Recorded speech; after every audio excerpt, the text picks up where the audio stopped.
ನಾರಾಯಣಂ ನಮಸ್ಕೃತ್ಯ ನರಂ ಚೈವ ನರೋತ್ತಮಂ ದೇವೀಂ ಸರಸ್ವತೀಂ ವ್ಯಾಸಂ ತತೋ ಜಯಮುದೀರಯೇ.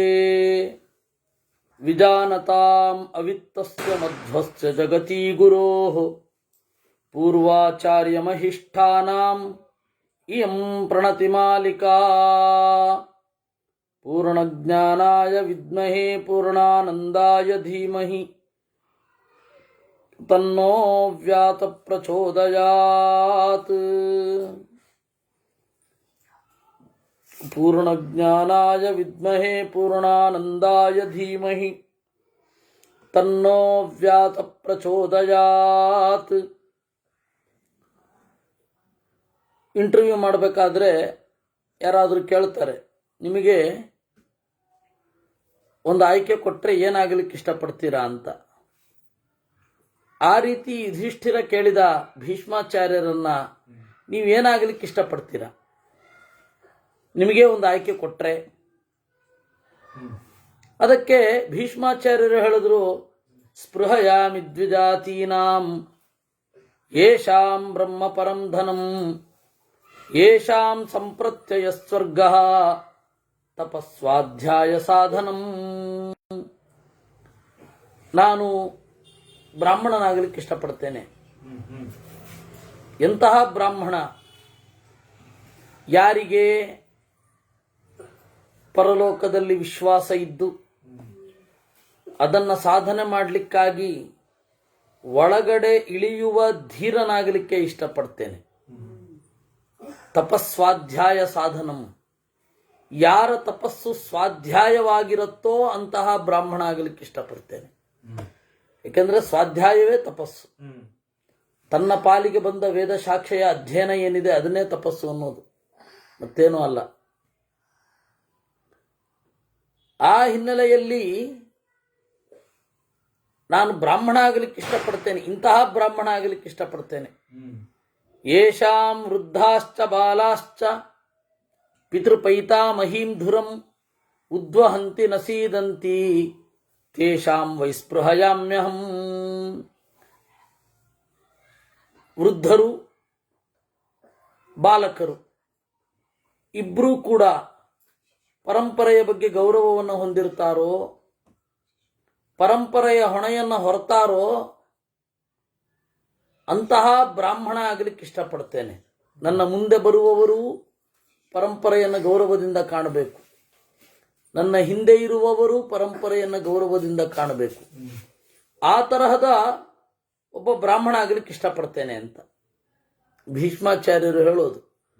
ಯಾಕೆ ಅಂದರೆ ನಮ್ಮ ಹಿಂದಿನವರು ಪರಂಪರೆಯನ್ನು ಧಿಕ್ಕರಿಸಿರಬಾರದು. ಅಂತಹ ಒಳ್ಳೆಯವರ ಮನೆಯಲ್ಲಿ ನಾನು ಜನ್ಮ ತಾಳಬೇಕು.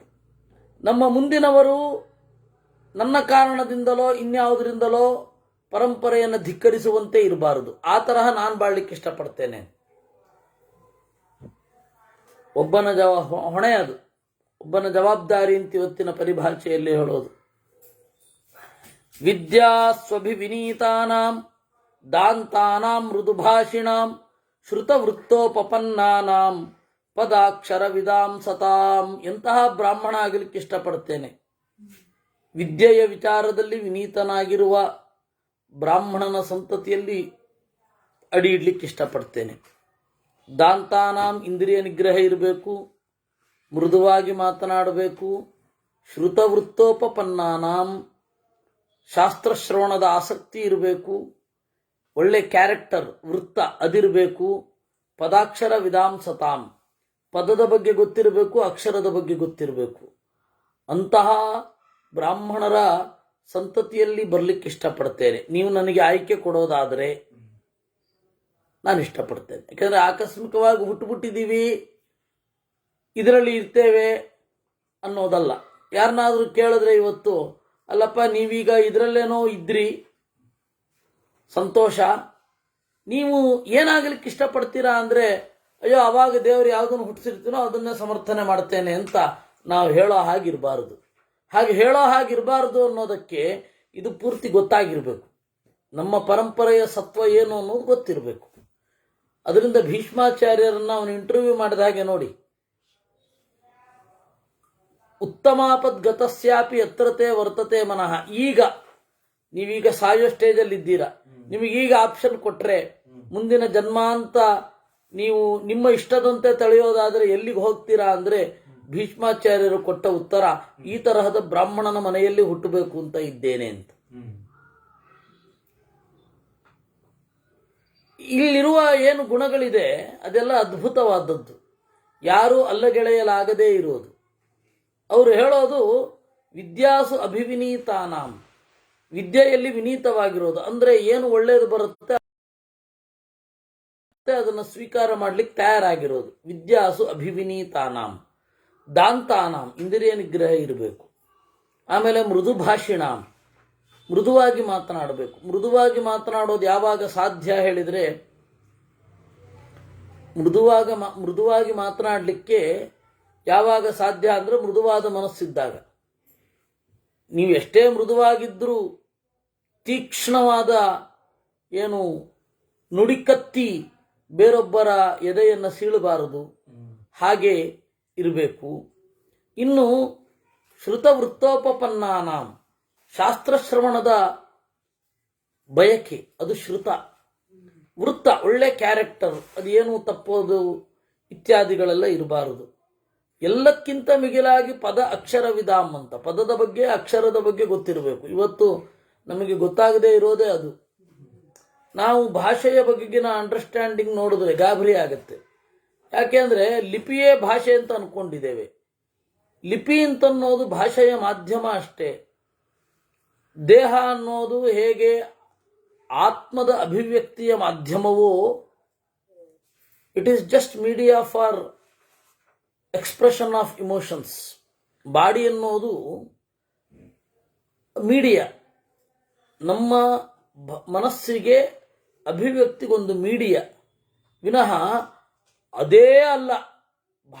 ದೇಹವೇ ಭಾವನೆ ಅಲ್ಲ. ಆ ರೀತಿ ಪದ ಅಂದ್ರೆ ನಮ್ಮ ಮನಸ್ಸಿನ ಅಭಿವ್ಯಕ್ತಿಯ ಒಂದು ಮಾದರಿ. ಈಗ ಇವರು ಲಿಪಿಯನ್ನ ಅದನ್ನೇ ಭಾಷೆ ಅಂತಾರೆ. ನೋಡು, ಕನ್ನಡ ಓದ್ತಾ ಇದ್ದಾನೆ, ಕನ್ನಡ ಓದ್ತಾ ಇಲ್ಲ, ಕನ್ನಡದ್ದು ಎಂದು ಹೇಳಲಾದ ಲಿಪಿಯನ್ನು ಓದ್ತಾ ಇದ್ದಾನೆ. ಇದನ್ನು ಹೇಳಬೇಕಾಗಿಲ್ಲ, ಕನ್ನಡ ಓದ್ಲಿಕ್ಕೆ ಬರುತ್ತಾ ಅಂತ ಕೇಳಿದ್ರೆ ಇದೇ ಅರ್ಥ, ಈ ಅರ್ಥ ಇದೆ ಅಂತನಾದ್ರೂ ಗೊತ್ತಿರಬೇಕು. ಯಾರೋ ಒಬ್ರು ನಮ್ಮ ಗುರುಗಳಿಗೆ ಸಂಸ್ಕೃತಕ್ಕೆ ಅವರು ಹೇಳಿದ್ದು ಒಂದು ಕಾನ್ಸ್ಟಂಟ್ ಆದ ಲಿಪಿ ಇಲ್ಲ ಅನ್ನುವ ಅರ್ಥದಲ್ಲಿ ನಮ್ಮ ಗುರುಗಳು ಹೇಳ್ತಾ ಇದ್ದದ್ದು. ಸಂಸ್ಕೃತಕ್ಕೆ ಲಿಪಿ ಇಲ್ಲ ಅಂತ ಹೇಳ್ತಾ ಇದ್ರು ಅವರು. ಸಂಸ್ಕೃತಕ್ಕೆ ಲಿಪಿ ಇಲ್ಲ ಅಂದ್ರೆ ಪಾಣಿನಿ ಯಾವುದಕ್ಕೆ ವ್ಯಾಕರಣ ಬರೆದದ್ದು ಅಂತ. ಅವಾಗ ಸ್ವಲ್ಪ ಚಿಕ್ಕಂದಿನಲ್ಲಿ ಇದ್ರೆ ಅದರಿಂದಾಗಿ ನಕ್ಕು ಉತ್ತರ ಕೊಟ್ಟರು. ಹೇ, ಪಾಣಿನಿ ವ್ಯಾಕರಣ ಬರೆದಿದ್ದು ಲಿಪಿಗಲ್ಲಪ್ಪ, ಭಾಷೆಗೆ ಅಂದ್ರಂತವ್ರು. ಅಂದ್ರೆ ಲಿಪಿ ಮತ್ತೆ ಭಾಷೆ ಎರಡು ಬೇರೆ ಬೇರೆ. ಅದು ರೇಖೋಪರೇಖೆ, ಅದು ಬದಲಾಗ್ತಾ ಹೋಗುತ್ತೆ. ನೀವೀಗ ವಾಟ್ಸಪ್ ಯುಗದಲ್ಲಿ ನಾವಿದ್ದೇವೆ ನೋಡಿ. ನೀವು ವಾಟ್ ಆರ್ ಯು ಡೂಯಿಂಗ್ ಅನ್ನೋದನ್ನ ವಾಟ್ ಬರೆದು ಆರ್ ಬರೆದು ಯು ಬರೀತಾರೆ. ಲಿಪಿ ಕಾನ್ಸ್ಟಂಟ್ ಆಗಿ ಬದಲಾಗ್ತಾ ಹೋಗುತ್ತೆ. ಯಾವ ಯಾವ ರೈಟಿಂಗ್ ಮೆಟೀರಿಯಲ್ ಏನಿರುತ್ತೆ, ರೈಟಿಂಗ್ ಪ್ಯಾಡ್ ಯಾವ ಮೆಟೀರಿಯಲ್ ಇಂದ ತಯಾರಾಗತ್ತೆ, ಅದಕ್ಕನುಗುಣವಾಗಿ ನಮ್ಮ ಲಿಪಿ ಅನ್ನೋದು ಪರಿಷ್ಕೃತ ಆಗ್ತಾ ಬದಲಾಗ್ತಾ ಹೋಗಿಬಿಡುತ್ತೆ. ಅದರಿಂದಾಗಿ ಅಕ್ಷರದ ಬಗ್ಗೆ ಎಚ್ಚರ ಇರಬೇಕು. ಇಂಗ್ಲಿಶಿನ ಅಕ್ಷರಗಳು ಎ ಬಿ ಅಂತವೆ. ಎ ಬಿ ಅಲ್ಲರಿ, ಆನೆ ಅದು, ನಾವು ಹೇಳೋದು ಎ ಅಂತ. ಹೀಗಾಗಿ ಅದು ಬದಲಾಗ್ತಾ ಹೋಗುತ್ತೆ. ಸಿ ಅಂತ ಹೇಳ್ತೀವಷ್ಟೇ, ಅದು ಸಾ ಆಗತ್ತೆ. ಸೆಲೆಸ್ಟಿಯಲ್ ಅನ್ನುವಲ್ಲಿ ಚಾಂಟ ಆಗುವಲ್ಲಿ ಚಾ ಆಗತ್ತೆ. ಕ್ಯಾಲ್ಕುಲಸ್ ಆಗುವಾಗ ಕಾ ಆಗತ್ತೆ. ಅಂದ್ರೆ ಅಕ್ಷರದ ಬಗ್ಗೆ ಎಚ್ಚರ ಇರಬೇಕು. ಅಲ್ಲಿ ಎಷ್ಟು ಪೂರ್ಣತೆ ಇಲ್ಲ, ಇಲ್ಲಿ ಎಷ್ಟು ಪೂರ್ಣತೆ ಇದೆ, ಇವುಗಳೆಲ್ಲ ಗೊತ್ತಿರಬೇಕು. ಅದರಿಂದಾಗಿ ಪದಾಕ್ಷರವನ್ನ ಬಲ್ಲ ಸಜ್ಜನರ ಮನೆಯಲ್ಲಿ ಹುಟ್ಟಬೇಕು ಅಂತ ನಾನು ಬಯಸ್ತೇನೆ ಅಂತಾರೆ. ಇವತ್ತಿನ ಪರಿಸ್ಥಿತಿಯಲ್ಲಿ ನೋಡಿದ್ರೆ ಏನ್ ಅದ್ಭುತ ಅದು ಅಂತ ಅನ್ಸುತ್ತೆ. ಭೀಷ್ಮಾಚಾರ್ಯರು ಹೇಳೋ ಮಾತು. ಹೌದು, ಪದ ಅಕ್ಷರ ಗೊತ್ತಿರೋರ್ ಮನೆಯಲ್ಲಿ ಹುಟ್ಟಬೇಕು ಅಂತ ನಾನು ಬಯಸ್ತೇನೆ ಅಂತಾರೆ. ಯಾಕೆ ಅಂದರೆ ಚಿಂತನೆ ಬೇಸಿಕ್ ಆಗಿ ಶುರು ಆಗೋದೇ ಅಲ್ಲಿಂದ. ನಮ್ಮ ಚಿಂತನೆಯೇ ಅಪೂರ್ಣ. ಯಾಕೆ ಅಂದರೆ ನಾವು ಚಿಂತನೆಯ ಅಭಿವ್ಯಕ್ತಿಗೆ ಅಥವಾ ಚಿಂತನೆ ಮಾಡಲಿಕ್ಕೆ ಬೇಕಾದ ಪದಗಳನ್ನು ಭಾಷೆಯನ್ನೇ ತಪ್ಪಾಗಿ ಬಳಸ್ತೇವೆ ಅಂದರೆ ಚಿಂತನೆ ಚೆನ್ನಾಗಿ ಬರಲಿಕ್ಕೆ ಎಲ್ಲಿಂದ ಸಾಧ್ಯ ಅಲ್ವೇ? ಇದೆಲ್ಲ ನಾವು ಯೋಚನೆ ಮಾಡಬೇಕಾದ ವಿಚಾರ. ಭೀಷ್ಮಾಚಾರ್ಯ ಮಹಾಭಾರತದಿಂದ ಕಲಿಯಬೇಕಾದ ವಿಚಾರ ಇವೆಲ್ಲ. ಸಂಸತ್ಸು ವದತಾಂ ತಾತ ಹಂಸಾನಾಮಿವ ಸಂಘಚಃ. ಸಂಸತ್ಸು, ಸಜ್ಜನರ ಸಭೆಯನ್ನು ಸಂಸತ್ ಅಂತ ಕರೀತಾರೆ. ಅಲ್ಲಿ ಹಂಸಾನಾಮಿವ, ನಿರ್ಮಲವಾಗಿ ಮಾತನಾಡುವವರ ಮನೆಯಲ್ಲಿ ಹುಟ್ಟಬೇಕು ಅಂತ ನಾನು ಬಯಸ್ತೇನೆ ಅಂತಾರೆ ಭೀಷ್ಮಾಚಾರ್ಯರು. ಮಂಗಲ್ಯ ರೂಪ ರುಚಿರ ವ್ಯೋಮ್ನಿ ಜೀಮೂತ ನಿಸ್ವನಾಹ ಸಮ್ಯಗುಚ್ಚಾರಿತಾ ವಾಚಃ ಶ್ರೂಯಂತೆ ಶತಿ ಪಾವನಾಹ. ಯಾರು ಮಾತನಾಡಿದರೆ ಮಂಗಳವನ್ನು ಒಳಗೊಂಡಿರುತ್ತೋ, ಬಂಡಾಯ ಅಲ್ಲ, ಮಾತನಾಡಿದ್ರೆ ಮಂಗಳ ಆಗಬೇಕು. ಮಾತನಾಡಿದರೆ ಮಂಗಳ ಆಗಬೇಕು. ಮಂಗಲ್ಯ ರೂಪ ರುಚಿರ. ಆಮೇಲೆ ವ್ಯೋಮ್ನಿ ಜೀಮೂತ ನಿಸ್ವನಾಹ, ಆಗಸದಲ್ಲಿ ಮೋಡಗಳು ಹೇಗೆ ಹಾಗೆ ಗಂಭೀರವಾಗಿ ಮಾತನಾಡಬೇಕು. ಆ ಬೇಸ್ ವಾಯ್ಸ್ ಬರಬೇಕು ಅಂತಂದ್ರೆ ಚಿಂತನೆಯ ಭಾರದಿಂದ ಬಗ್ಗಿರಬೇಕು ಮಾತು. ನೀವು ಯಾವುದೇ ಕೀರ್ಲು ಧ್ವನಿಯ ಮಾತುಗಳನ್ನು ಕೇಳಿ, ಹಾಗಲ್ಲ ಅಂತಾರೆ. ಗಂಭೀರವಾದ ಧ್ವನಿ ಮೂಡಬೇಕು.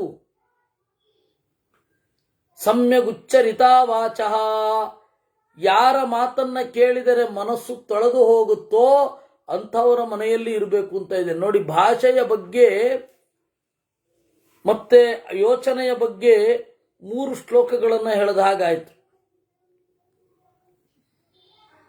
ಅಂದ್ರೆ ಎಷ್ಟು ಗಮನ ಇಡಬೇಕು ನಾವು ಅಂತ, ನಮ್ಮ ವ್ರತ ಏನಾಗಿರಬೇಕು ಅಂತ. ಶುಶ್ರೂಷಮಾಣೇ ನೃಪತೌ ಪ್ರೇತ್ಯಚೇಹ ಸುಖಾವಹ ಯೇಷಾಂ ಚ ತೇಷಾಂ ದಾತಾರಃ ಸದಾ ಸದಸಿ ಸಮ್ಮತಾಃ ವಿಜ್ಞಾನ ಗುಣ ಸಂಪನ್ನಾಃ ತೇಷಾಂಚ ಸ್ಪೃಹಯಾಮ್ಯಹಂ. ಶುಶ್ರೂಷಮಾಣೇ ನೃಪತೌ, ರಾಜನೂ ಕೇಳುವಂತೆ ಇರಬೇಕು. ಇಲ್ಲಿ ನೃಪತಿ ಅನ್ನೋದಕ್ಕೆ ರಾಜ ಅಂತಾನೆ ಅರ್ಥ ಮಾಡಬೇಕಾಗಿಲ್ಲ. ಮನುಜರಲ್ಲಿ ಶ್ರೇಷ್ಠನಾದವನು ಕೇಳುವಂತೆ ಇರಬೇಕು. ಶ್ರೇಷ್ಠರಾದ ಮನುಷ್ಯರು ನಮ್ಮ ಮಾತಿಗೆ ಕಿವಿಗೊಡಬೇಕು ಅಂತಾದರೆ ಅದರಲ್ಲಿ ಸತ್ವ ಇರಬೇಕು. ಪ್ರೇತ್ಯಚೇಹ ಸುಖಾವಹ, ಯಾವ ಮಾತು ಸತ್ತ ಮೇಲೂ ಸುಖವನ್ನು ಕೊಡ್ತದೋ ಅಂತಹ ಮಾತುಗಳನ್ನು ಆಡುವವರಾಗಿರಬೇಕು. ಸಜ್ಜನರ ಗುಂಪಿಗೆ ಸಮ್ಮತರಾಗಿರಬೇಕು.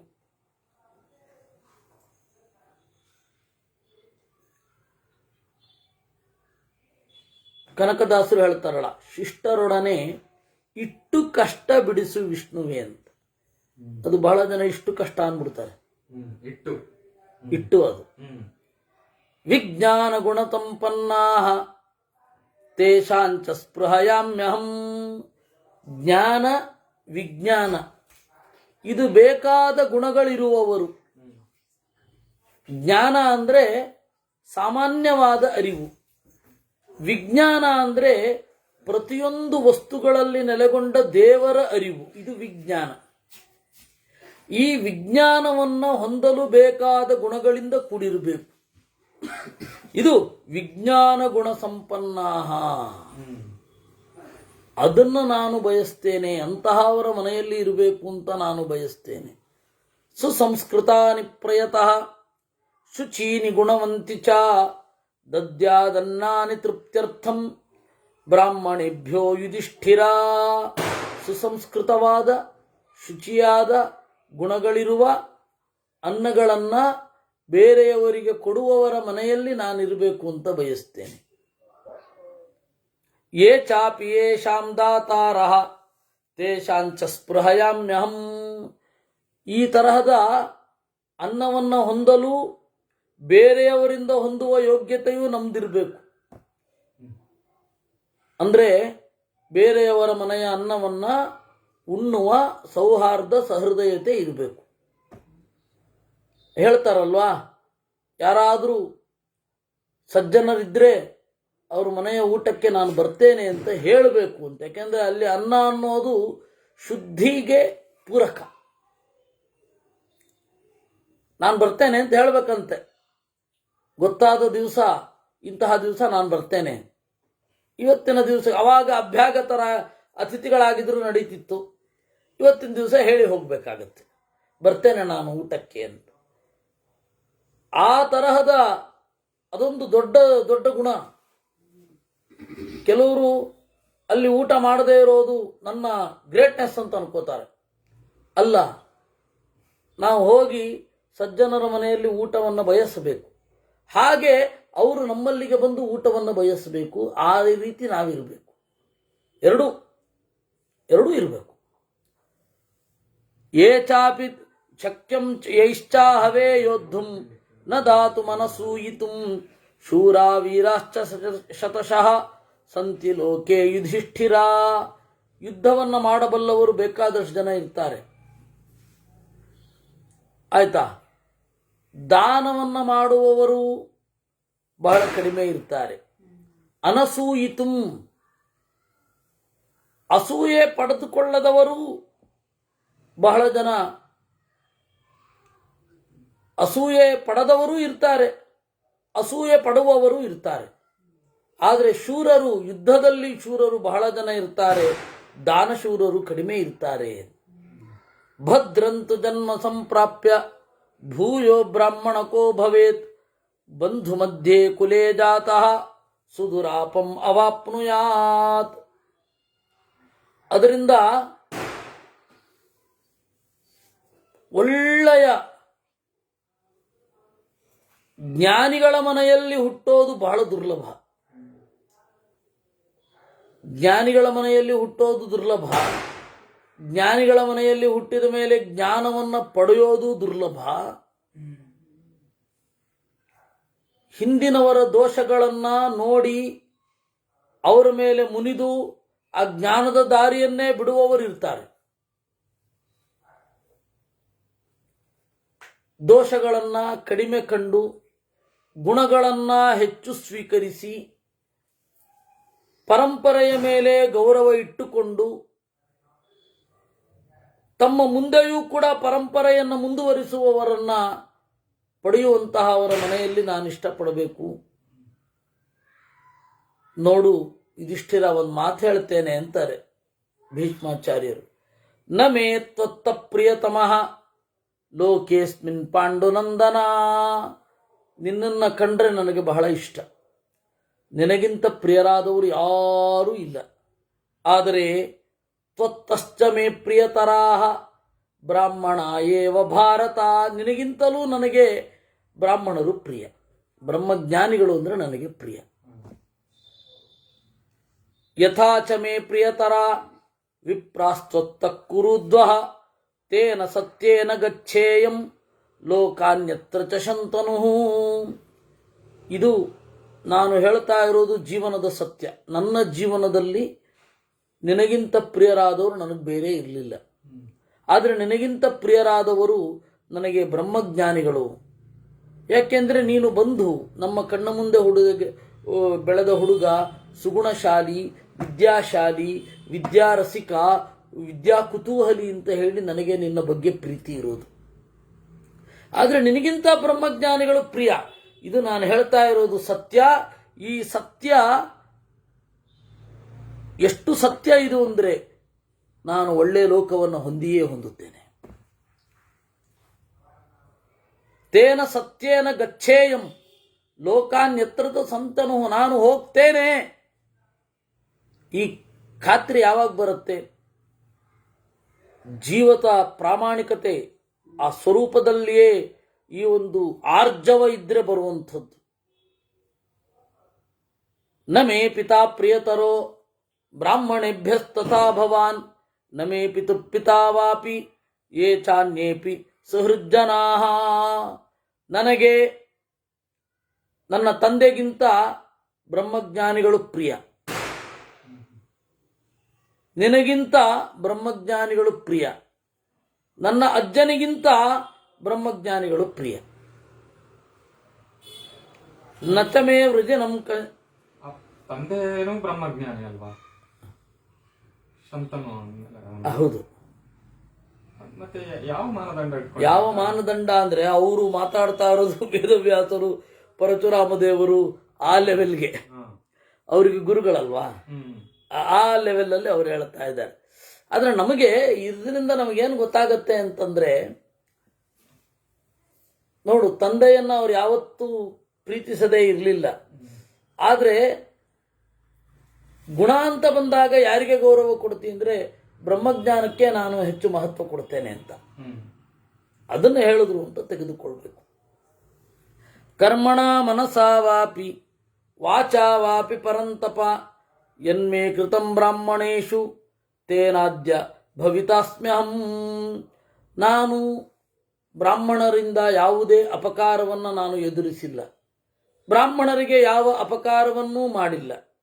ಅಣುವಾ ಯದಿವಾ ಸ್ಥೂಲಂ ವಿದಿತಂ ಪಾಪಕರ್ಮಭಿ. ನನ್ನ ಚಿಕ್ಕದಾಗಲಿ ದೊಡ್ಡದಾಗಲಿ ತಪ್ಪು ಬ್ರಾಹ್ಮಣರ ಬಗ್ಗೆ ನಡೆದಿಲ್ಲ, ಬ್ರಾಹ್ಮಣರಿಂದ ನನಗಾಗಿಲ್ಲ. ಕರ್ಮಣ ಮನತಾವಾಪಿ, ಏನಾಗದೆ ಹೋದರೂ ಇವತ್ತು ಕೂಗುವವರನ್ನ ನೋಡಿದ್ದೇವೆ, ಅವ್ರಿಗೆ ಯಾವ ಅಪಚಾರವೂ ಆಗಿರಲ್ಲ, ಆದರೆ ಕೂಗೋದು ಬಿಡಲ್ಲ. ಇದ್ರ ಹಿಂದೆ ಇರುವ ದುರುದ್ದೇಶ ಅಂದ್ರೆ ನಮಗೆ ಯಾವುದೂ ಎಫೆಕ್ಟ್ ಆಗಿಲ್ಲ,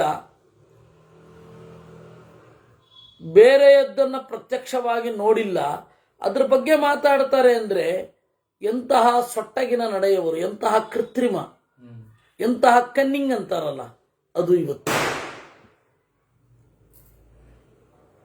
ಕರ್ಮಣ ಮನತಾ ವಾಪಿ ವಾಚಾ ವಾಪಿ ಪರಂತಪ. ಕರ್ಮದಿಂದ, ಮನಸ್ಸಿನಿಂದ, ಮಾತಿನಿಂದ ನಾನು ಜ್ಞಾನಿಗಳಲ್ಲಿ ವಿನೀತನಾಗಿ ನಡೆದುಕೊಂಡೆ. ಆದ್ದರಿಂದ ಇವತ್ತು ಇಂತಹ ಅವಸ್ಥೆಯಲ್ಲಿಯೂ ನಾನು ಹೇಳಬಲ್ಲವನಾಗಿದ್ದೇನೆ. ಇಲ್ಲ ಅಂದ್ರೆ ಮೈ ತುಂಬ ಬಾಣಗಳು ಚುಚ್ಚಿವೆ, ನೆತ್ತರು ಸುರಿತಾ ಇದೆ, ಬಿಸಿಲಿಗೆ ತೆರೆದುಕೊಂಡಿದ್ದಾರೆ. ಅಂಥದ್ರಲ್ಲಿಯೂ ಕೂಡ ಸ್ಮೃತಿ ಹಾಗೇ ಇದೆ, ನೆನಪು. ಏನು ಅದ್ಭುತ ಆ ಮೇಧಾವಿತನ. ಮೇಧಾ ಅಂದ್ರೆ ನೆನಪು, ಮೇಧಾವಿ ಅಂದ್ರೆ ನೆನಪನ್ನು ಹೊಂದಿರುವವ. ಆ ಮೇಧಾವಿತನ ಏನಿದೆ. ಬ್ರಹ್ಮಣ್ಯ ಇತಿ ಮಾಮಾಹು ತಯಾ ವಾಚಾಸ್ಮಿ ಪಾವಿತಃ ಏತದೇವ ಪವಿತ್ರೇಭ್ಯ ಸರ್ವೇಭ್ಯ ಪರಮಂ ಸ್ಮೃತಂ. ನನ್ನನ್ನು ಎಲ್ಲರೂ ಬ್ರಹ್ಮಣ್ಯ ಅಂತ ಕರೆದಿದ್ದಾರೆ. ಬ್ರಹ್ಮಣ್ಯ ಅಂದರೆ ಏನು? ಜ್ಞಾನಿಗಳಲ್ಲಿ ವಿನೀತ ಅಥವಾ ಜ್ಞಾನಿಗಳಿಗೆ ಹಿತ ಅಂತ. ಗೊತ್ತಾಯ್ತಾ?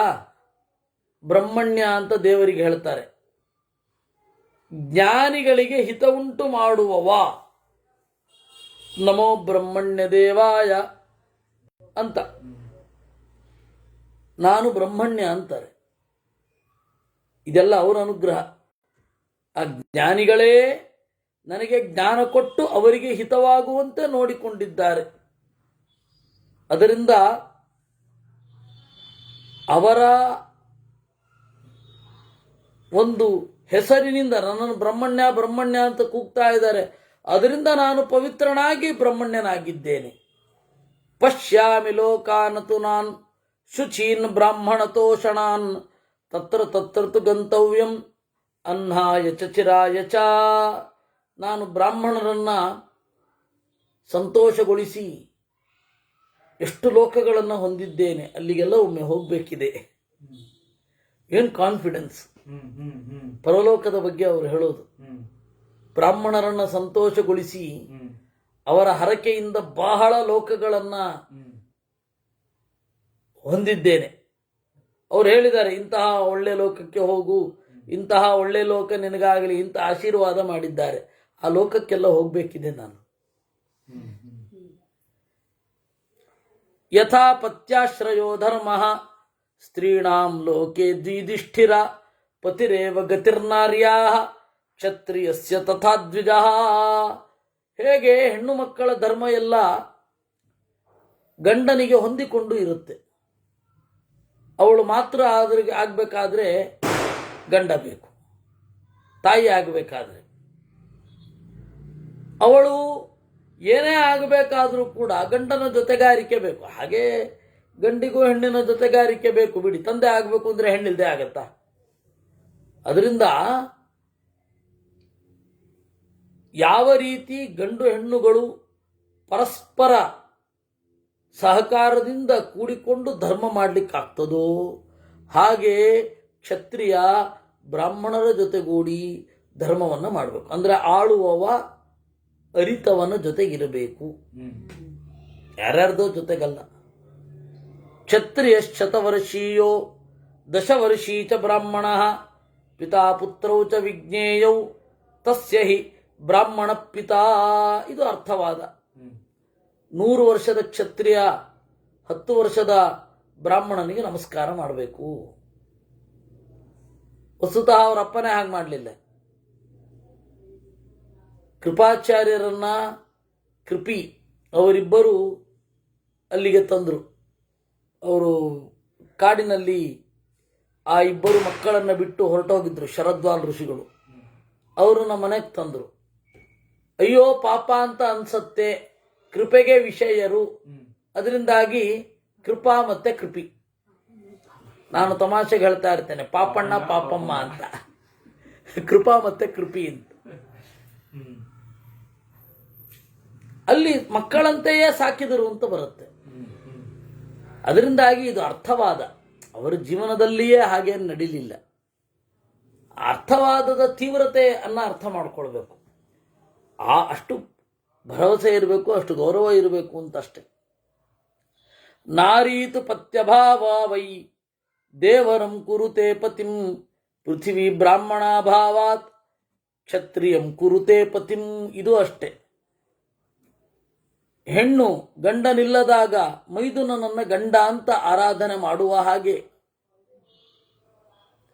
ಅವತ್ತಿನ ಕಾಲದ ಧರ್ಮ ಇದು. ಇವತ್ತಿಗೆಲ್ಲ ಅನ್ವಯ ಆಗಲ್ಲ. ಭೂಮಿ ಬ್ರಾಹ್ಮಣ ಇಲ್ಲದೆ ಇರೋದ್ರಿಂದಾಗಿ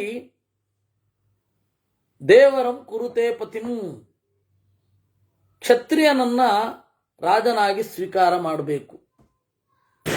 ಬ್ರಾಹ್ಮಣಾನುಗ್ರಹಯಾಗ್ರಾಹ್ಯಂ ರಾಜ್ಯಂಚ ಸಪುರೋಹಿತೈ ತದ್ರಕ್ಷಣೇನ ಸ್ವರ್ಗೋಸ್ಯ ತತ್ಕೋಪಾನ್ನರಕೋಕ್ಷಯ. ಬ್ರಾಹ್ಮಣರ ಅನುಗ್ರಹದಿಂದ ರಾಜ್ಯವನ್ನು ಸ್ವೀಕಾರ ಮಾಡಬೇಕು. ಬ್ರಾಹ್ಮಣರನ್ನ ಕೋಪಗೊಳಿಸಬಾರದು. ಬ್ರಾಹ್ಮಣರೇನು ಕೇಳ್ತಾ ಇದ್ರು? ಅವರ ತಪಸ್ಸು, ಅವರ ಸ್ವಾಧ್ಯಾಯ, ಅದರಲ್ಲಿಯೇ ಸಮಯ ಹೊರಟು ಹೋಗೋದು. ನೀವಿವತ್ತು ಮನುಸ್ಮೃತಿಯನ್ನು ನೋಡಿದ್ರೆ ಬ್ರಾಹ್ಮಣರಿಗಿರುವಷ್ಟು ನಿರ್ಬಂಧ ಇನ್ನೊಬ್ರಿಗಿಲ್ವೇ ಇಲ್ಲ. ಎಲ್ಲ ಕಡೆ ಬ್ರಾಹ್ಮಣರಿಗೇನೆ ಹೆಚ್ಚು ನಿರ್ಬಂಧ. ರಾಜನಿಗೆ ಅನುಗ್ರಹ ಮಾಡಬೇಕಂತೆ, ಆದರೆ ರಾಜ್ಯ ಪದವಿಯನ್ನು ಅನುಭವಿಸಬಾರದಂತೆ. ಹೀಗೆ ಎಲ್ಲ ಕಡೆ ಇರೋದು. ನೀವು ವಾಲ್ಮೀಕಿ ರಾಮಾಯಣಾದಿಗಳನ್ನು ನೋಡಿದರೆ ಇಡೀ ಭೂಮಿಯನ್ನು ಕೊಟ್ಟು ಬಿಡುತ್ತಾನೆ ರಾಜ. ಅಯ್ಯೋ ನಮ್ಗೆ ಯಾಕಪ್ಪ, ಬೇಡ, ನಮಗೆ ಪಾಲನೆ ಮಾಡ್ಲಿಕ್ಕೆ ಶಕ್ತಿ ಇಲ್ಲ ಅಂತ ವಾಪಸ್ ಕೊಟ್ಟು ಬಿಡ್ತಾರೆ. ಬ್ರಾಹ್ಮಣರದ್ದು ಮೊದಲಿಂದ ಇದೆ. ಮೊನ್ನೆಯೂ ಕೂಡ ತೀರಾ ಅಲ್ಪ ಬೆಲೆಗೆ ಮಾರ್ಬಿಟ್ಟಿದ್ದಾರೆ ಭೂಮಿಯನ್ನೆಲ್ಲ. ಇದೆಲ್ಲ ಏನದು? ಭೂಮಿಯನ್ನ ಕೊಟ್ಟವರೇ ಅವರು. ನೀವು ಹಳ್ಳಿಗಳ ಕಡೆ ಹೋದ್ರೆ, ಬಾರೋ ನನ್ನ ಮಗನಿಗೆ ಈ ಭೂಮಿ ಮಾಡ್ಲಿಕ್ಕಾಗಲ್ಲ, ನೀನು ತಗೊಂಡೋಗು ಅಂತ ಕೊಟ್ಟವರಿದ್ದಾರೆ, ವಾಪಸ್ ಮಾಡಿದವರಿದ್ದಾರೆ. ನೀವು ಉಡುಪಿಯ ಕಡೆ ಹೋಗಿ ರೆವೆನ್ಯೂ ಆಫೀಸಿನ ದಾಖಲೆಗಳನ್ನು ನೋಡಿದ್ರೆ ಗೊತ್ತಾಗುತ್ತೆ, ರಸ್ತೆಗೆ, ನೀರಿಗೆ ಎಷ್ಟು ಭೂಮಿ ಕೊಟ್ಟಿದ್ದಾರೆ ಮಠದವರು ಅಂತ ಗೊತ್ತಾಗುತ್ತೆ. ತಗೊಂಡು ಕೊಟ್ಬಿಟ್ಟವರಿದ್ದಾರೆ. ಇವತ್ತಿಗೂ ಕೂಡ ನಮ್ಮ ಹೆಸರಿನಲ್ಲಿ ಬಂದು ಅದು ನಿಮ್ಮ ಜಾಗ, ನಾವು ಭೋಗಿಸ್ತಾ ಇದ್ದೀವಿ, ನಮ್ಮ ಹೆಸರು ಮಾಡ್ಕೊಟ್ಬಿಡಿ ಅಂತ ಕೇಳ್ಕೊಂಡು ಮಾಡ್ಕೊಂಡು ಹೋಗ್ತಾರೆ. ಇವ್ರಿಗೆ ಗೊತ್ತಿರಲ್ಲ ನಮ್ಮದಷ್ಟು ಭೂಮಿ ಇತ್ತು ಅಲ್ಲಿ ಅಂತ. ಅವ್ರಿಗೆ ಏನೋ ಪ್ರಾಬ್ಲಮ್ ಆಗಿ ಜ್ಯೋತಿಷ್ಕರ ಹತ್ರ ಹೋಗಿರ್ತಾರೆ. ಅವರು ನೀವು ಯಾವುದೋ ಬ್ರಾಹ್ಮಣರು ಭೂಮಿ ಆಳ್ತಾ ಇದ್ದೀರಾ ಅಂತ ಕಾಣುತ್ತೆ, ಅದಕ್ಕೆ ಇದಿಷ್ಟೆಲ್ಲ ಪ್ರಾಬ್ಲಮ್ ಇದೆ, ಹೋಗಿ ಅವ್ರಿಗೊಮ್ಮೆ ಹೇಳಿ ಬಂದ್ಬಿಡಿ ಅಂತಾರೆ. ಇವರು ಹೋಗಿ ಬಂದು ನಿಮ್ದಂತೆ ಭೂಮಿ ಇಲ್ಲಿ ಗೊತ್ತಾಗ್ತಾ ಇದೆ. ಆಮೇಲೆ ಇವರು ದಾಖಲೆ ತೆಗೆಸ್ ನೋಡ್ತಾರೆ ರೆವೆನ್ಯೂ ಇದರಲ್ಲಿ, ಓಹ್ ಈ ಮಠದ್ದಾ, ಅಲ್ಲಿಗೆ ಬಂದ್ಬಿಟ್ಟು ದಯವಿಟ್ಟು ನಮಗೆ ಮಾಡಿಕೊಟ್ಬಿಡಿ ಅಂತ ಹೇಳಿ ಮಾಡಿಸ್ಕೊಂಡು ಹೋಗ್ತಾರೆ. ಇದು ವಾಸ್ತವ. ಇವತ್ತಿಗೂ ಇದೇ ಆಗ್ತಾ ಇರೋದು. ಮೊನ್ನೆ ಚಿಕ್ಕಮಗಳೂರಿನಲ್ಲಿ ಈ ಟ್ರೈನ್ ಅದರದ್ದೊಂದು ಜಾಗ, ಆ ಜಾಗ ಮಠದ ಜಾಗ ಅಂತಂದ್ರೆ ಮಠವೂ ಇಲ್ಲ ಪಠವೂ ಇಲ್ಲ. ನೋಡಿದ್ರೆ ಅದು ಸೋದೆ ಮಠದ ಜಾಗ ಆಗಿತ್ತು. ಆಮೇಲೆ ಅವ್ರ ಹತ್ರ ಹೋಗಿದ್ದಾರೆ, ಅದು ಬೇರೆ, ಹೋದ್ರು, ಅದು ಏನಾಯ್ತು ಅಂತ ಗೊತ್ತಿಲ್ಲ. ಆದರೆ ಅವ್ರಿಗೆ ನಮ್ದು ಇವ್ರು ಹೇಳಿದ್ಮೇಲೆ ಓ ಹೌದಾ ನಮ್ದಾ ಅಂತ ಕೇಳಿದ್ರು ಅವರು. ಹೀಗಿರ್ತಾರೆ. ಅದರಿಂದಾಗಿ ಇವರು ಸುಮ್ಮನೆ ವಿಲನ್ ಮಾಡ್ತಾರೆ. ಈಗಾಗಲೇ ವಿಲನ್ ಆಗಿರೋರನ್ನ ಹೀರೋಗಳ ತರಹ ಚಿತ್ರಿಸ್ಲಿಕ್ಕೆ ಹಾತೊರಿತಾರೆ. ಈ ಬಂಡಾಯದವ್ರ ಮನೋಭಾವವೇ ಉಲ್ಟ. ಏನಲ್ವೋ ಅದನ್ನ ಅದು ಅಂತ ಅನ್ನೋದು, ಯಾವುದೋ ಅದನ್ನ ಅದಲ್ಲ ಅಂತ ಅನ್ನೋದು. ಅಂತ ಹಣೆ ಬರಹ. ಪುತ್ರವಚ್ಚೈವತೆ ರಕ್ಷ್ಯಾ ಉಪಾಸ್ಯ ಗುರುವಚ್ಚನ ಅಗ್ನಿವಚ್ಚೋಪಚಾರ್ಯ ವೈ ಬ್ರಾಹ್ಮಣ ಕುರು ಸತ್ತಮ. ಅದರಿಂದಾಗಿ ಮಕ್ಕಳಂತೆ ರಕ್ಷಿಸಬೇಕು, ಗುರುಗಳಂತೆ ಉಪಾಸನೆ ಮಾಡಬೇಕು.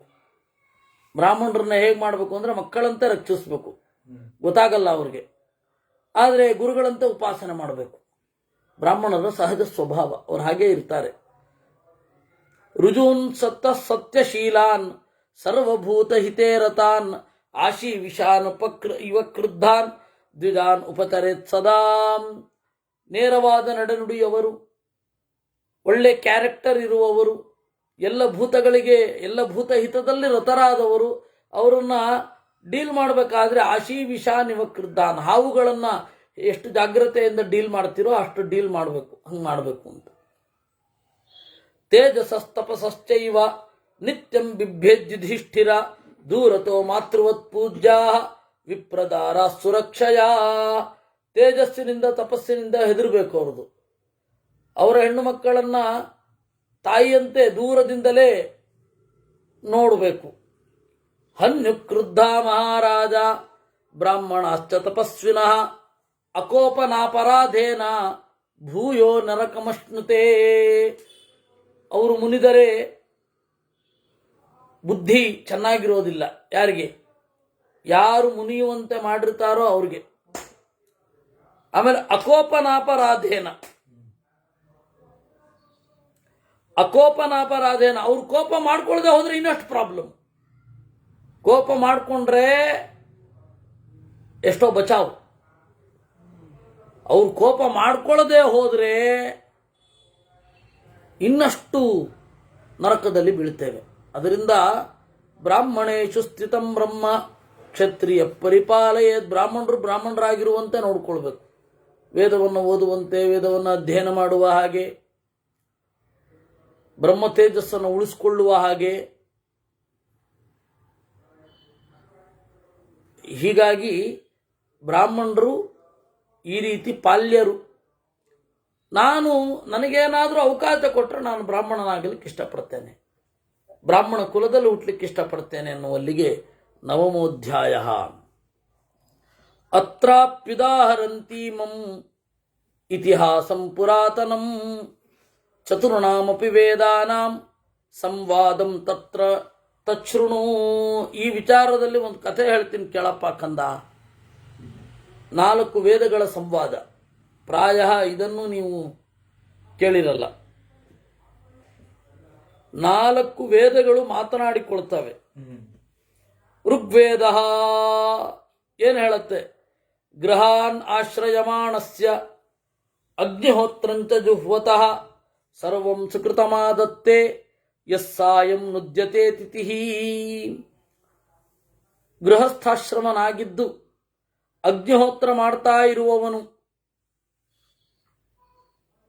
ಮನೆಗೆ ಬಂದ ಅತಿಥಿಗಳನ್ನು ಗೌರವಿಸದಿದ್ದರೆ ಅಷ್ಟೂ ಪುಣ್ಯವನ್ನ ಅತಿಥಿ ತಗೊಂಡೊಟ್ಟೋಗ್ತಾನೆ. ಮನೆಗೆ ಬಂದ ಅತಿಥಿಯನ್ನ ಗೌರವಿಸಬೇಕು ಅಂತ ಹೇಳಿತಂತೆ ಋಗ್ವೇದ. ಯಜುರ್ವೇದ ಹೇಳಿತಂತೆ ನ ಸ್ಕಂದತೆ ನವ್ಯಥತೆ ನಾಸ್ಯೋರ್ಧ್ವಂ ಸರ್ಪತೆ ರಜಃ ವಸಿಷ್ಠಮಗ್ನಿಹೋತ್ರಾಚ್ಚ ಬ್ರಾಹ್ಮಣಸ್ಯ ಮುಖೇ ಹುತಂ. ಬ್ರಾಹ್ಮಣನ ಮೋರೆಯಲ್ಲಿ ಹೋಮವನ್ನು ಮಾಡಬೇಕು. ನ ಸ್ಕಂದತೆ ಜಾರುವುದಿಲ್ಲ, ನವ್ಯಥತೆ ಆ ಬೆಂಕಿ ಬ್ರಾಹ್ಮಣನ ಹೊಟ್ಟೆ ಒಳಗಡೆ ಇರುತ್ತೆ, ಆದ್ದರಿಂದ ಹೊರಗಡೆ ಬಂದು ನಮ್ಮನ್ನು ಸುಡುವುದಿಲ್ಲ. ನಾಸ್ಯೋರ್ಧ್ವಂ ಸರ್ಪತೆ ರಜಃ ಹೊಗೆ ಮೊದಲಾದವುಗಳೆಲ್ಲ ಹೊರಬರುವುದಿಲ್ಲ. ಅದರಿಂದಾಗಿ ಅಗ್ನಿಹೋತ್ರಕ್ಕಿಂತ ಬ್ರಾಹ್ಮಣಸ್ಯ ಮುಖೇ ಹುತಂ ಶ್ರೇಷ್ಠಂ, ಅಂದ್ರೆ ಬ್ರಾಹ್ಮಣನಿಗೆ ಊಟಕ್ಕೆ ಹಾಕಬೇಕು ಅಂತ. ಸಾಮವೇದ ನ ಚೇದ್ದಂತಿ ಪಿತರಂ ಮಾತರಂ ವಾ ನ ಬ್ರಾಹ್ಮಣಂ ನೋಪವಾತಂ ಕರೋತಿ ಯತ್ಕಿಂಚಿದನ್ಯದ್ವೃಜಿನಂ ಕರೋತಿ ಪ್ರೀತೋತಿ ತಿಸ್ತದುಪಾಂತಿ ಪಾಪಂ. ನ ಚೇದ್ದಂತಿ ಪಿತರಂ ಮಾತರಂ ವಾ, ತಂದೆಯನ್ನಾಗಲಿ ತಾಯಿಯನ್ನಾಗಲಿ ಕೊಲ್ಲಬಾರದು. ಅಂತೆಯೇ ಬ್ರಾಹ್ಮಣನನ್ನ ಉಪವಾಸ ಕೆಡವಬಾರದು. ಹಾಗಂತ ಏಕಾದಶಿ ಕೈ ಕಟ್ಟಿ ತಿನ್ನಿಸ್ಬಾರದು, ಅವನು ಬಂದಾಗ ಅಂತ ಅರ್ಥ. ಯತ್ ಕಿಂಚಿತ್ ಅನ್ಯದ್ವೃಜನಂ ಕರೋತಿ ಪ್ರೀತೋತಿ ತಿಸ್ತದುಪಹಂತಿ ಪಾಪಂ. ತಂದೆ ತಾಯಿಗಳನ್ನು ಕೊಂದರೂ ಬೇರೆ ಯಾವುದೇ ಪಾಪವನ್ನು ಮಾಡಿದರೂ ಬ್ರಾಹ್ಮಣರು ಅವ್ರ ಮನೆಯಲ್ಲಿ ತಿಂದರೆ ಆ ಪಾಪ ಪರಿಹಾರ ಆಗುತ್ತೆ ಅಂತ. ಇದರ ಅಭಿಪ್ರಾಯ ಮಾಡಿ ಅಂತ ಅರ್ಥ ಅಲ್ಲ, ಬ್ರಾಹ್ಮಣನಿಗೆ ಅನ್ನಕ್ಕೆ ಹಾಕಿ ಊಟಕ್ಕೆ ಹಾಕಿ ಅಂತ ಅಷ್ಟೇ ಅರ್ಥ. ಇದು ಅರ್ಥವಾದ. ಈ ಶೈಲಿಯ ಮಾತುಗಳನ್ನು ಸ್ಪಿರಿಟ್ ತೆಗೆದುಕೊಳ್ಬೇಕೇ ವಿನಃ ಇದನ್ನ ವರ್ಬಲ್ ಆಗಿ ತಗೊಳ್ಳೋದಿಲ್ಲ. ಈಗ ಬನ್ನಿ ಬನ್ನಿ ಅಂದರೆ ಒಂದ್ಸರ್ತಿ ಬಂದ್ಬಿಟ್ಟು ವಾಪಸ್ ಹೋಗಿ ಮತ್ತೆ ಬರಲ್ಲ ಅಲ್ವಾ, ಆದರ ಅಷ್ಟೇ ಅಲ್ಲಿರೋದು. ನೀವು 2 ಸರ್ತಿ ಬನ್ನಿ ಬನ್ನಿ ಇಂದ್ರಿ, ಅದರಿಂದಾಗಿ ನಾನು ಬಂದೆ ಮತ್ತೆ ವಾಪಸ್ ಹೋದೆ ಮತ್ತೆ ಬಂದೆ ಅಂತ ಮಾಡಬಾರದಲ್ಲ. ಆದರ ಅರ್ಥ ಓಹ್ ಬನ್ನಿ ಬನ್ನಿ ಅನ್ನೋದು ಆದರ ಅಷ್ಟೇ ವಿನಃ ಬೇರೆ ಅಲ್ಲ. ಹಾಗೆ ಊಟಕ್ಕೆ ಹಾಕಿ ಅನ್ನೋದು ಅಭಿಪ್ರಾಯವೇ ವಿನಃ ನಾನು ತಂದೆ ತಾಯಿಗಳನ್ನು ಕೊಂದು ಬಚಾವಾಗಲಿಕ್ಕಾಗಿ ಬ್ರಾಹ್ಮಣರಿಗೆ ಊಟಕ್ಕೆ ಹಾಕ್ತೇನೆ ಅಂತಲ್ಲ. ಅಥರ್ವವೇದ ಯತ್ಕ್ರೋಧನೋ ಯಜತೆ ಯದ್ದದಾತಿ ಯದ್ವಾ ತಪಸ್ತಪ್ಯತಿ ಯಜ್ಜುಹೋತಿ ವೈವಸ್ವತೋ ಹರತೆ ತರ್ವಮಸ್ಯ ಮೋಘಂ ಚೇಷ್ಟಂ ಭವತಿ ಕ್ರೋಧನಸ್ಯ. ಮುನಿದು ಯಾಗ ಮಾಡಬಾರದು, ಅಥರ್ವವೇದ ಹೇಳಿತಂತೆ. ಸಿಟ್ಟು ಮಾಡಿಕೊಂಡು ಯಾಗ ಮಾಡಬಾರದು, ಸಿಟ್ಟು ಮಾಡಿಕೊಂಡು ದಾನ ಮಾಡಬಾರದು, ಸಿಟ್ಟು ಮಾಡಿಕೊಂಡು ತಪಸ್ಸು ಮಾಡಲಿಕ್ಕಿಲ್ಲ, ಸಿಟ್ಟು ಮಾಡಿಕೊಂಡು ಹೋಮ ಮಾಡಲಿಕ್ಕಿಲ್ಲ.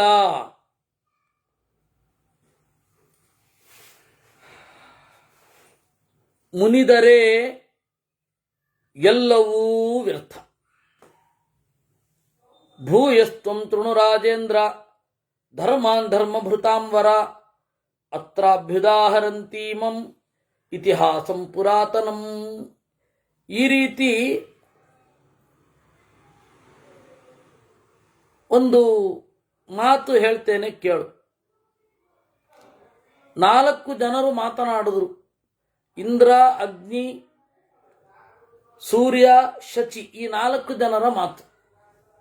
ಎದುರುಗಡೆ ಒಂದು ಕುಂಭ ಇದೆ, ಇದು ತಾನಾಗಿ ತುಂಬಬೇಕು. ನಾವು ಸತ್ಯವನ್ನು ನುಡಿದರೆ ಕುಂಭ ತುಂಬುತ್ತೆ. ನಾವು ಕಂಡ ಸತ್ಯವನ್ನು ನುಡಿಯಬೇಕು. ಇದನ್ನ ಬೇಕಾಷ್ಟು ಜನ ಜೈನರು ತಗೊಂಡಿದ್ದಾರೆ, ಕುಮಾರವ್ಯಾಸನೂ ತಗೊಂಡಿದ್ದಾನೆ. ಆದರೆ ಇದನ್ನು ವಿಕೃತದ ರೀತಿಯಲ್ಲಿ ತಗೊಂಡಿದ್ದಾರೆ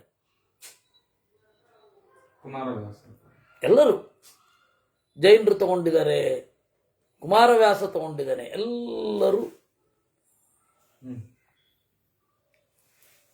ಹೆಂಗೆ ತಗೊಂಡಿದ್ದಾರೆ ಹೇಳ್ತಾನೆ. ಅಲ್ಲಿ ಹೇಗಿದೆ ಅಂತ ಹೇಳ್ಬಿಡ್ತೇನೆ. ಯಾರೋ ಒಬ್ಬ ಋಷಿ, ಯಾರು ಅಂತ ನನಗೀಗ ನೆನಪಿಲ್ಲ, ಯಾರೋ ಒಬ್ಬ ಋಷಿ, ಆ ಋಷಿಯ ಆಶ್ರಮದಲ್ಲಿ ಹಣ್ಣು ಬಿದ್ದೋಗ್ಬಿಡುತ್ತೆ. ಆ ಹಣ್ಣನ್ನ 12 ವರ್ಷಕ್ಕೊಮ್ಮೆ ಬಿಡ್ತಾ ಇರುತ್ತೆ. ಆದ್ದರಿಂದಾಗಿ ಬೇರೆ ಯಾರು ತಿನ್ಬಾರ್ದು, ನಾನೇ ತಿನ್ಬೇಕು ಅಂತ ಅವನಿಷ್ಟ. ವಿಪರೀತ ಸಿಟ್ಟು ಅವನಿಗೆ. ಯಾರಾದರೂ ಕತ್ತರಿಸಿದ್ದು ನೋಡಿದ್ರೆ ಇವನು ಕತ್ತರಿಸ್ಬಿಡ್ತಾನೆ, ಅಷ್ಟು ಸಿಟ್ಟು. ಅದಕ್ಕೆ ಮತ್ತೆ ಮೇಲ್ಗಡೆ ಅಂಟಿಸ್ಬೇಕು. ಕೃಷ್ಣ ಅಂತಾರೆ. ಕೃಷ್ಣ ಬರ್ತಾನೋ ಅಥವಾ ಬೇರೆ ಯಾರೋ ಏನೋ ಹೇಳ್ತಾರೆ. ಇಲ್ಲ, ನೀವು ಸತ್ಯ ಹೇಳ್ತಾ ಇದ್ರೆ ಮೇಲ್ಗಡೆ ಮೇಲ್ಗಡೆ ಮೇಲ್ಗಡೆ ಹೋಗುತ್ತೆ. ನೀವು 6 ಜನ ಸತ್ಯ ಹೇಳಬೇಕು. ಆಗ ಆ 6 ಜನ ಭೀಕರವಾದ ಸತ್ಯ ಹೇಳ್ತಾರೆ. ಅದರಲ್ಲಿ ಒಂದು ದ್ರೌಪದಿ, ಕರ್ಣನೂ ಕೂಡ ನನ್ನ ಗಂಡನಾಗಬೇಕು ಅನ್ನುವ ಆಸೆ ಇದೆ ಅಂತ ಹೇಳ್ತಾಳಂತೆ. ಆ ಕಥೆಯಲ್ಲಿ ಆ ರೀತಿ, ಆ ಕಥೆಯಲ್ಲೇ ಹಾಗೆ. ಆಗ ಸೀದಾ ಹೋಗಿ ಕಚ್ಕೊಳ್ಳುತ್ತೆ. ಹೀಗೆ ಅವರ ಸತ್ಯವನ್ನ ಕಕ್ಕಿಸಿ ದೇವರು ಪರಿಹಾರ ಮಾಡಿದ ಅಂತ. ಆಮೇಲೆ ಜೈನರು ಕೂಡ ಇದೇ ರೀತಿ ಬೇರೆ ತರ ಕತೆ ಹೇಳ್ತಾರೆ. ಒಬ್ಬ ಹುಡುಗನಿಗೆ ಹಾವು ಕಚ್ಚಿರುತ್ತೆ. ತಂದೆ, ತಾಯಿ, ತಮ್ಮ, ಅಕ್ಕ ಅವರೆಲ್ಲರೂ ಕೂಡ ಸತ್ಯ ಹೇಳಬೇಕು ಅಂತ. ಆಗ ಅವರು ನೇಕೆಡ್ ಟ್ರೂತ್, ನಗ್ನ ಸತ್ಯವನ್ನ ಹೇಳ್ತಾರೆ. ನನಗೆ ಈ ಮಗ ಇಲ್ಲದೆ ಹೋದ್ರೂ ಪರವಾಗಿಲ್ಲ, ಆ ತರಹ ಭಾವನೆ ಬಂದ್ಬಿಡುತ್ತೆ.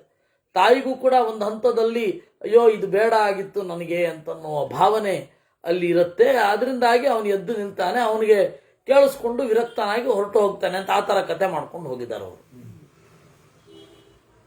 ಅದು ಮೂಲ ಎಲ್ಲಿ ಅಂದ್ರೆ ವೇದವ್ಯಾಸರ ಈ ಕಥೆ. ಇದನ್ನ, ಈ ಸ್ಟೋರಿಯನ್ನು ತಗೊಂಡು, ಈ ಒಂದು ಕಾನ್ಸೆಪ್ಟ್ ಅನ್ನ ತಗೊಂಡು ಬೇರೆ ಬೇರೆ ಸ್ಟೋರಿಯಾಗಿ ನಿರೂಪಣೆ ಮಾಡಿಬಿಟ್ಟಿದ್ದಾರೆ ದುರಂತದ ಕಥೆಗಳು. ಆದ್ರೆ ವಾಸ್ತವವಾಗಿ ಇಲ್ಲಿ ನಡೆದದ್ದೇನು, ಇಲ್ಲೊಂದು ಬರುತ್ತೆ, ಮುಂದೆ ಇನ್ನೊಂದು ಕಥೆ ಬರುತ್ತೆ. ಈ 7 ಜನ ಋಷಿಗಳು ತಮ್ಮ ನಾಮನಿರ್ವಚನವನ್ನ ಹೇಳಿಕೊಂಡು ಆಣೆಯನ್ನ ಮಾಡ್ತಾರೆ. ಅದೊಂದು ನಾಳ ಕಳೆದು ಹೋದ ಕಥೆ. ತಿನ್ನಬೇಕು ಅಂತ ಹೇಳಿ ತಾವರೆಯ ನಾಳವನ್ನು ಸಂಗ್ರಹಿಸಿಟ್ಟಿರ್ತಾರೆ. ಬರಗಾಲದ ಎಷ್ಟೋ ದಿವಸ ಆದ್ಮೇಲೆ ಆ ನಾಳವನ್ನು ತಿನ್ಬೇಕು ಅಂತ ಸಂಗ್ರಹಿಸಿ ಅದು ಹೋಗಿ ಶುದ್ಧಿಯಾಗಿ ಬರೋಷ್ಟರೊಳಗಡೆ ನಾಳ ಇರಲ್ಲ. 8 ಜನರಿಗೂ ಒಬ್ಬೊಬ್ಬರ ಮೇಲೆ ಅನುಮಾನ ಬರುತ್ತೆ. ಆಗ ಅವರು ಸತ್ಯ ಪ್ರತಿಜ್ಞೆಯನ್ನು ಮಾಡಬೇಕು ಅಂತ ಆದಾಗ ಅವರು ತಮ್ಮ ಚಾರಿತ್ರ್ಯದ ಬಗೆಗೆ ಇದೇ ರೀತಿ ಶಪಥಗಳನ್ನು ಮಾಡಿಕೊಳ್ತಾರೆ. ಅದು ಮುಂದೆ ಕಥೆ ಇದೆ. ಅದೊಂದು ವಿಚಿತ್ರ ಕಥೆ. ಹಾಗೆ ಇದೊಂದು ಕಥೆ ಇದೆ. ಏನು? ಇಂದ್ರ ಹೇಳಿದನಂತೆ ಮೊದಲು, ರಾಜ್ಯೇ ವಿಪ್ರಾನ್ ಪ್ರಪಶ್ಯಾಮಿ ಕಾಮಕ್ರೋಧ ವಿವರ್ಜಿತಾನ್ ಏತೇನ ಸತ್ಯವಾಕ್ಯೇನ ಪಾದಕುಂಭಸ್ಯ ಪೂರ್ಯತಾಂ. ನನ್ನ ರಾಜ್ಯದಲ್ಲಿ ಕಾಮಕ್ರೋಧಗಳಿರದ ಬ್ರಾಹ್ಮಣರನ್ನ ನೋಡ್ತಾ ಇದ್ದೇನೆ. ಈ ಮಾತು ನಂದು ಸತ್ಯ ಆಗಿದ್ರೆ ಮಡಿಕೆ ಕಾಲು ಭಾಗ ತುಂಬಲಿ.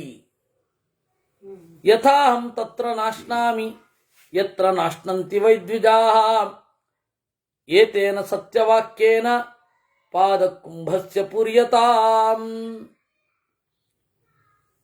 ಕಾಮಕ್ರೋಧವಿರುವ ಕಡೆ ನಾನು ಹವಿಸ್ಸನ್ನು ಸ್ವೀಕರಿಸುವುದಿಲ್ಲ. ಇಂದ್ರನ ರಾಜ್ಯದಲ್ಲಿ, ಈ ಕೃತಯುಗದಲ್ಲಿ ಅದರಂತೆ ಕಾಮಕ್ರೋಧಗಳಿರುವ ಕಡೆ ನನ್ನ ತಮ್ಮಂದಿರಾದ ಬ್ರಾಹ್ಮಣರು ಊಟ ಮಾಡುವುದಿಲ್ಲ. ನಾನು ಹೇಳಿದ ಈ ಮಾತು ಸತ್ಯವಾದರೆ ಇನ್ನು ಕಾಲು ಭಾಗ ನೀರು ತುಂಬಲಿ. ಸೂರ್ಯ ಯಥಾ ಗೋ ಬ್ರಾಹ್ಮಣಸ್ಯಾರ್ಥೆ ಸಂಚರಾಮಿ ಸದಾಜ್ವಲನ್ ಏತೇನ ಸತ್ಯವಾಕ್ಯೇನ ತದಾ ಕುಂಭಸ್ಯ ಪೂರ್ಯತಾಂ. ನಾನು, ಸೂರ್ಯ ಹೇಳ್ತಾನೆ, ನಾನು ತಿರುಗುವುದೇ ಗೋವುಗಳಿಗಾಗಿ ಬ್ರಾಹ್ಮಣರಿಗಾಗಿ ಅಂತ. ಗೋವಿಗಾಗಿ ನಾನು ತಿರುಗ್ತೇನೆ. ಯಾಕೆಂದ್ರೆ ಗೋವಿನಲ್ಲಿ ನನ್ನ ಕಿರಣಗಳನ್ನು ನೇರವಾಗಿ ತೂರಿಸಿ ಅದರ ಹಾಲು ಸೂರ್ಯನ ನೇರವಾದ ಕಾಂತಿಯನ್ನು ಪಡೆಯುವ ಹಾಗೆ ನಾನು ಮಾಡ್ತೇನೆ. ಗೋವುಗಳಿಗಾಗಿ ತಿರುಗೋದು ನಾನು. ಬ್ರಾಹ್ಮಣಸ್ಯಾರ್ಥೆ, ಬ್ರಾಹ್ಮಣರಿಗಾಗಿ ತಿರುಗ್ತೇನೆ. ಯಾಕೆಂದ್ರೆ ನನ್ನ ಒಳಗಡೆ ನನ್ನನ್ನು ಪ್ರತೀಕವಾಗಿಟ್ಟುಕೊಂಡು ಆರಾಧನೆ ಮಾಡಲಿ ನಾರಾಯಣನನ್ನ ಅಂತ ನಾನು ತಿರುಗೋದು. ಬೇರೆ ಯಾರಿಗೂ ದಿವಸ ಸಂಜೆ ಮಧ್ಯಾಹ್ನ ಅಂತ ಕರ್ತವ್ಯಗಳಿಲ್ಲ, ಬ್ರಾಹ್ಮಣರಿಗಿದೆ. ಈ ಟೈಮ್ಗೆ ನೀವು ಸರಿಯಾಗಿ ಅರ್ಘ್ಯ ಪ್ರದಾನ ಮಾಡಿಬಿಡ್ಬೇಕು ಅಂತ ವಿಧಿ ಇದೆ. ಮಾಡ್ತೇವೋ ಬಿಡ್ತೇವೋ ಬೇರೆ, ಅವಾಗಿನವ್ರು ಮಾಡ್ತಾ ಇದ್ರು. ಅದರಿಂದಾಗಿ ಬ್ರಾಹ್ಮಣರಿಗಾಗಿ ನಾನು ತಿರುಗ್ತೇನೆ. ಈ ನನ್ನ ಮಾತು ಸತ್ಯ ಆದರೆ ಪಾದ ಕುಂಭಸ್ಯ ಪೂರ್ಯತಾ, 3ನೇ ಭಾಗ ನೀರಿನಿಂದ ತುಂಬಲಿ. ಶಚಿ ಕರ್ಮಣ ಮನಸಾ ವಾಚ ನಾವ ಮನ್ಯೇ ಪುರಂದರಂ ಏತೇನ ಸತ್ಯವಾಕ್ಯೇನ ಪಾದ ಕುಂಭಸ್ಯ ಪೂರ್ಯತಾಂ. ಕರ್ಮದಿಂದ, ಮನಸ್ಸಿನಿಂದ, ಮಾತಿನಿಂದ ಶಚಿ, ನಾನು ಯಾವುದೇ ಕಾರಣಕ್ಕೂ ಇಂದ್ರನಿಗೆ ಅವಮಾನ ಮಾಡಿಲ್ಲ. ಈ ಮಾತು ಸತ್ಯವೇ ಆದರೆ ಪಾದ ಕುಂಭಸ್ಯ ಪೂರ್ಯತಾಂ, ಇನ್ನು ನೀರು ತುಂಬಲಿ. ಹಾಗೆ ತುಂಬಿತಂತೆ. ಅಂದ್ರೆ ಆ 4 ಜನ, ಸೂರ್ಯ, ಶಚಿ, ಇಂದ್ರ, ಅಗ್ನಿ, 4 ಜನ ಬ್ರಾಹ್ಮಣರ ಬಗ್ಗೆ ಯಾವ ಭಾವನೆಯನ್ನು ಹೊಂದಿದ್ದಾರೆ, ಅವ್ರ ಕಾಲದಲ್ಲಿದ್ದ ಬ್ರಾಹ್ಮಣರ ಬಗ್ಗೆ, ಅವ್ರ ಕಾಲದಲ್ಲಿನ ಬ್ರಾಹ್ಮಣರು ಹೇಗಿದ್ರು, ಕೃತಯುಗದ ಬ್ರಾಹ್ಮಣರು, ಎಲ್ಲವೂ ಚಿತ್ರಣ ಮೂಡುತ್ತೆ. ಇದಾದ ಮೇಲೆ ಭೀಷ್ಮ, ನೋಡಪ್ಪ ಇನ್ನೊಂದು ಹೇಳ್ತೇನೆ, ಮದ್ರರಾಜ ಹಾಗೂ ವೇದವ್ಯಾಸರ ಸಂವಾದನ.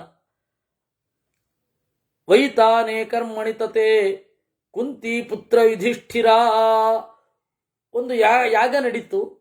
ಆ ಯಾಗದಲ್ಲಿ ಮದ್ರರಾಜ ವೇದವ್ಯಾಸರನ್ನ ಕೇಳಿದ. ಏನಂತ ಪ್ರಶ್ನೆ ಹೇಳ್ತೀನಿ, ಉತ್ತರ ಮುಂದೆ ಸೋಮವಾರದಲ್ಲಿ. ತೀರ್ಥ ಅಂದ್ರೆ ಏನು, ಯಾವ ಶ್ರಮಕ್ಕೆ ಫಲವಿದೆ, ಯಾರು ಹೋಮದ ವಿಷಯ, ಯಜ್ಞ ಅಂದ್ರೆ ಏನು, ಯೂಪ ಅಂದ್ರೆ ಏನು, ಸಾಗುವವನು ಯಾರು, ಗೀತಿ ಅಂದ್ರೆ ಏನು, ಯಾರನ್ನ ಹಾಡ್ತೇವೆ, ಸ್ತೋತ್ರ ಅಂದ್ರೆ ಏನು, ಹವಿಸ್ಸು ಯಾರಿಗೆ, ಅಧ್ವರ್ಯು ಅಂದ್ರೆ ಯಾರು, ಸೋಮ ಅಂದ್ರೆ ಏನು, ಓಂಕಾರ ಅಂದ್ರೆ ಏನು, ವೇದದ ಅರ್ಥದ ದಾರಿ ಏನು, ಇವೆಲ್ಲವನ್ನ ಹೇಳು. ಎಲ್ಲದಕ್ಕೂ ಉತ್ತರ ಕೊಡ್ತಾ ಹೋಗ್ತಾರೆ. ಅದನ್ನ ನಾವು ಸೋಮವಾರ ನೋಡಲಿದ್ದೇವೆ. ಈ ಚಿಂತನೆಯನ್ನ ಇಲ್ಲಿಗೆ ಮುಗಿಸೋಣ. ನಾಳೆ ಬೆಳಗ್ಗೆ ಉಪನಿಷತ್ತು ಪಾಠ ಇಲ್ಲ. ಬೆಳಗ್ಗೆ ಬೇಗ ಏನು ನಡೀತಾ ಇತ್ತು 7:15 8 ಇಲ್ಲ.